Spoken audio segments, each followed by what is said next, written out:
Olá, seja muito bem-vindo a você que está conectado em flashcore.com.br ou através do nosso canal do YouTube. Chega deixando o seu like, comenta e compartilha com a geral, com os amigos todos, porque Clássico Alvinegro na Neoquímica Arena é o nosso cardápio. Mas antes, convite para você, ó, baixe o nosso aplicativo Flash Score e tenha muita informação na palma da sua mão. Aquele sobe e desce na tabela de classificação, você acompanha aqui.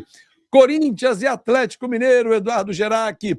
O que esperar desse grande jogo clássico? Domingo, 6h30 no estádio do Corinthians. Tudo bem, Edu? Tudo bem, sim, Fábio. Um abraço a você e para todo mundo que nos acompanha. Bom, terei o prazer de estar lá na Neoquímica Arena para transmitir esse jogo aqui para Flash Score. Bom, a primeira coisa, né? Vamos esperar um Corinthians, claro, precisando demais e buscando demais a vitória, né? O Corinthians jogando em casa precisa o quanto antes se safar ali da zona do rebaixamento, ou pelo menos da zona ali onde todos os times ali brigam para não entrar. O Corinthians, nesse momento, está na zona do rebaixamento antes de começar a rodada e precisa vencer ali para pular um pouco mais para cima, apesar que, né, os números mostram aí, né, a gente tem a diferença entre os dois times, né, entre o Atlético e o Corinthians. Apesar do Galo estar na 10ª colocação, o Corinthians estar na 17ª, a gente vê que a diferença entre eles é de apenas 3 pontos, né? Os dois já disputaram 16 partidas, o Galo fez 21 gols, tomou 22, e o Corinthians fez 14 e tomou 18. Ou seja, aquela coisa de que quando o Fernando Diniz chegou no Parque São Jorge, o Corinthians não estava tomando gol, a casinha estava bem protegida, mas nos últimos jogos isso já mudou. Tirando a partida contra o Barra, né, pela Copa do Brasil, um time realmente inferior tecnicamente ao Corinthians, nos outros jogos, né, nas últimas partidas, a última, inclusive, o Corinthians perdeu, né, no Rio, perdeu para o Botafogo por 3-1. Sim. Antes disso, havia vencido o clássico contra o São Paulo, é verdade, mas por 3-2, ou seja, tomou 2 gols do São Paulo. Antes disso, empatou com o Santa Fé, né, pela Libertadores, lá na Colômbia, em 1-1. E antes disso havia perdido para o Mirassol por 2-1, ou seja, sempre tomando gols aí o Corinthians nos últimos jogos. Tanto que a gente vê aí o recorte das últimas 10 partidas do Timão, não está tão ruim, né? São 2 derrotas, 2 empates e o resto só vitórias. Mas, como o Campeonato Brasileiro está realmente aí bastante achatado, o Corinthians chegou a sair da zona do rebaixamento, mas com essa última derrota voltou. Então, assim, a coisa está bem complicada para o Corinthians, né, em termos de Campeonato Brasileiro, principalmente. Porque Libertadores, o Timão já está classificado para o mata-mata. E aí é uma grande expectativa, né, Edu? Porque vai muito bem numa competição e outra não. É o estilo Diniz bipolar de ser dentro de campo dos seus times? Então, na verdade, pode-se dizer que sim, pelo menos nesse recorte recente, né? O Diniz, desde que chegou, montou o Corinthians muito bem nos jogos da Libertadores. Realmente o Timão conseguiu aí a classificação sem maiores sustos, né? Mas no Campeonato Brasileiro a coisa não está tão simples assim. O Corinthians fez boas partidas, é verdade, né? Jogou muito bem contra o São Paulo, né? O resultado de 3-2 é um resultado enganoso, porque o Corinthians poderia ter até goleado o São Paulo naquele clássico, né? O Corinthians que começou ganhando ali com muita tranquilidade. O São Paulo achou um gol no finalzinho, enfim, era pelo menos um jogo para 3-1, 4-1 até, não seria exagero. Agora, fora isso, nos outros jogos, jogou muito mal contra o Mirassol e contra o Botafogo, principalmente, né? O Corinthians não se achou no Engenhão. O Botafogo foi muito superior. Realmente o resultado de 3-1 faz toda a justiça ao que foi o jogo, né? Agora, vamos ver contra o Galo. O Galo que também vem de altos e baixos, né? A gente também tem a sequência recente aí do Clube Atlético Mineiro, que nas últimas partidas não perdeu, é verdade, né? Se a gente pegar ali os últimos 5 jogos, são 2 vitórias e 3 derrotas.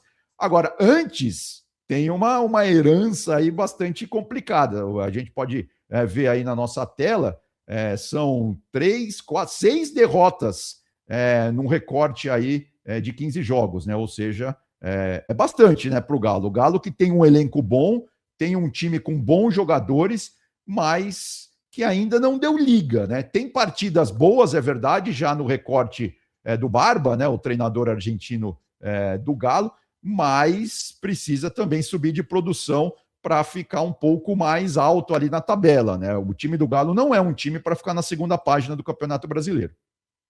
Com certeza, com certeza. O time do Atlético não é time para ficar por ali. Você tem toda a razão.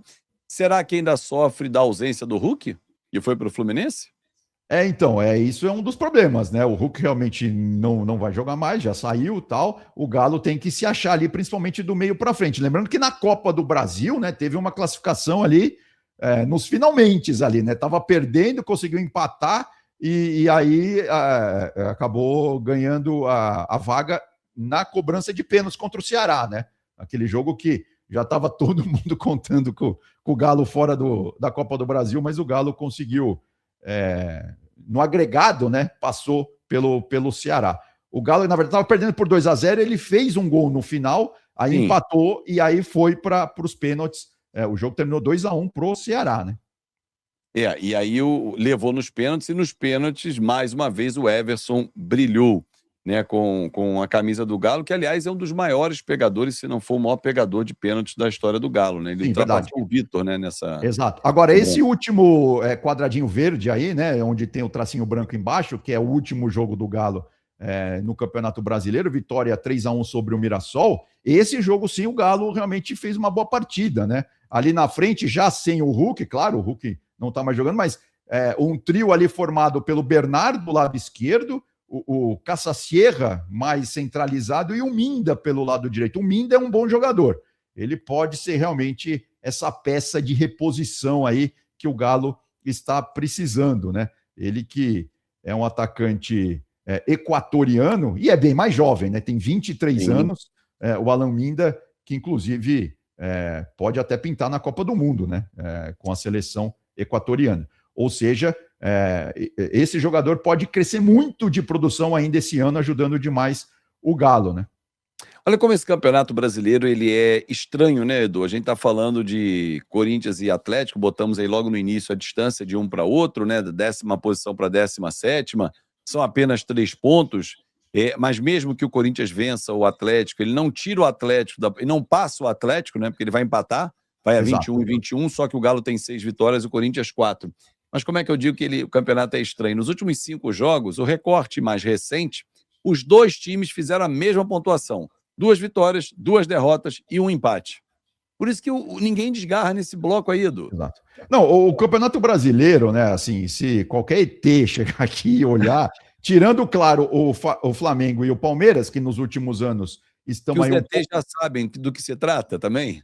Exato, exato. Eles estão um pouco acima ali do resto, mas o resto são times muito iguais, são times muito parecidos, que aí cada jogo vai depender, claro, da história daquele jogo, né? Porque tem time que tem mais desfalques, o outro tem menos, sei lá, é um dia que o time engrena, né? Encaixa melhor, a marcação de um contra o outro, aí tem muito dos treinadores, tudo isso acaba pesando, né? Tirando, claro, também aí lá na parte de baixo da tabela, a Chapecoense, né? A Chapecoense realmente esse ano não está fazendo um campeonato brasileiro à altura da Chape, da história da Chape, enfim, e realmente deve ser um dos times aí rebaixados, né? Agora, mesmo o Mirassol, o Remo, que estavam dando pinta, que não iam brigar ali para fugir da zona do rebaixamento, se a gente pegar aí um recorte recente, né, das últimas rodadas aí do campeonato, eles já aparecem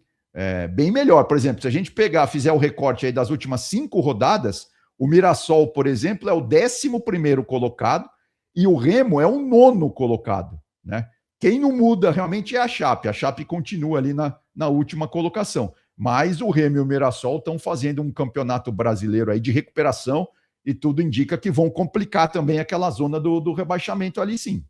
Eles vão botar um fogo nessa zona de rebaixamento ali. E o Mirassol, eu acho, Edu, que agora já garantindo vaga na Copa Libertadores, que é o grande objetivo do Mirassol, ele vai dar uma dedicada também no Brasileiro, né? Porque como é que ele está na Libertadores e vai ser rebaixado no Brasileiro? Não, exato. Agora o Mirassol tem que olhar para os dois lados. Por exemplo, os times de Curitiba, né, que voltaram esse ano para a Série A, né? O Curitiba, o Furacão, estão muito bem, estão realmente muito bem na fita aí, estão sempre na primeira parte ali da tabela, né?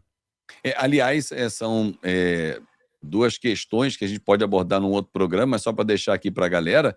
Quando vem da Série B, todo mundo fala assim, veio da Série B, vai ter enormes dificuldades. Pô, o Furacão é quinto colocado já há muito tempo, Curitiba está sempre oscilando ali na parte alta da tabela, e os dois vieram da Série B, ou seja, não tem um orçamento gigante, mas estão fazendo trabalhos honestos, dignos do seu torcedor, que com certeza não pensa em rebaixamento, ele está pensando em Libertadores ano que vem.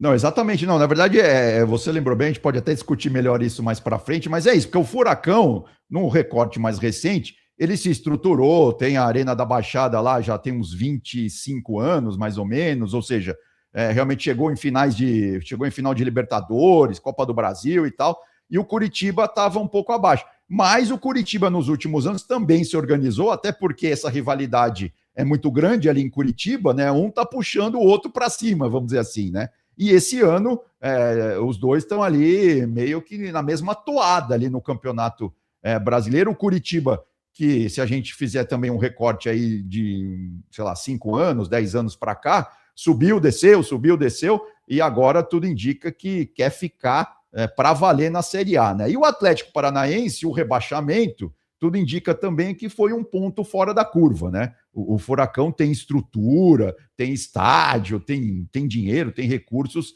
para, claro, nunca mais voltar para a Série B, né? Isso pelo menos que o torcedor quer, né? E é isso que o torcedor almeja, né? Ele espera, porque são dois grandes clubes, inclusive dois campeões brasileiros, né? Mas, enfim, para a gente fechar Corinthians e Atlético Mineiro, novamente a Neoquímica Arena lotada. Agora já pode, aquele setor que estava bloqueado, que foi contra o São Paulo, já está liberado, né? Sim, está liberado. Né? Não, a expectativa é de casa cheia, assim, né? O jogo não é tão tarde no domingo, né? Então, o metrô estará aberto para o torcedor voltar para casa. Então, tudo indica. Porque quando o jogo é muito tarde em Itaquera, a grande maioria vai de metrô, e aí tem um problema que o metrô fecha meia-noite, é uma correria, é um negócio ruim. É um negócio complicado ali. Mas como o jogo é 6h30, né? Ele vai acabar 8h30 da noite e ainda dá para as pessoas voltarem de metrô para casa. A previsão é de chuva esse fim de semana aqui para São Paulo, mas tudo indica que a casa estará cheia lá para Corinthians e Galo, né? Um jogão, sem dúvida alguma. Com certeza. Edu, forte abraço e até a próxima, amigo. E bom jogo. Fábio, abração, até mais. Boa narração para você, arrebenta na Neoquímica Arena, aqui na Flashcore, com a sua audiência, com certeza. Baixou aqui o aplicativo? Por aqui você também pode ouvir as nossas narrações em áudio, hein? E olha, é um fenômeno de audiência, a gente conta muito com a sua participação. Aqui é assim, na Flashcore, você lê o jogo como ninguém. Tchau, tchau.